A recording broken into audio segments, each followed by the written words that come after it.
Dəyərli izləyicilər, hər vaxtınız xeyir olsun. Xırdalan şəhəri, Köhnə bazarın aşağısı 2 nömrəli və 9 nömrəli məktəbə yaxın bir məsafədə kürsülü, qoşa daşla tikilmiş, tam təmirli, 3 otaqlı, kupcalı, çıxarışlı bir həyət evi çəkib sizə təqdim edirik. Ümumi sot yarım torpağın üzərində tikilib, belə bir həyəti var. 2 maşın rahat şəkildə həyətində saxlaya bilərsiniz.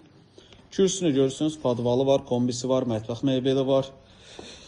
Qoşa daşlı tam təmir olub, köhnə tikili evdir, şəxsi tikili ev olub, sonradan kapitalini təmir olunubdur. Evə daxil olduqda ilk öncə burada sol tərəfdə yerləşir bizim sanitar qovşağımız. Sağ tərəfdə yataq otağımız.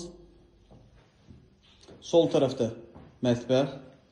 İrəliyə doğru getdikdə burada bizim bir yataq otağı. Evin qiyməti aşağıda qeyd olunacaq. Qiymətini aşağıda qeyd edəcəm. Bu da bizim qonaq otağımız. 3 otaq, kürsülü, kupcalı, kombili, mətbəx mebeli, kupcalı, çıxarışlı, qaydasındadır. Sənədləri Köhnə bazarın aşağısında yerləşir. Qiymət aşağıda rəy bölməsində yazılacaq. Əlavə sual olarsa aşağıda sağ tərəfdə qeyd olan nömrə ilə əlaqə saxlaya bilərsiniz. Vaxtları bizə üçün çox sağ olun. Kanalımıza abunə olub, videonu bəyənib bizi izləmədə qalın.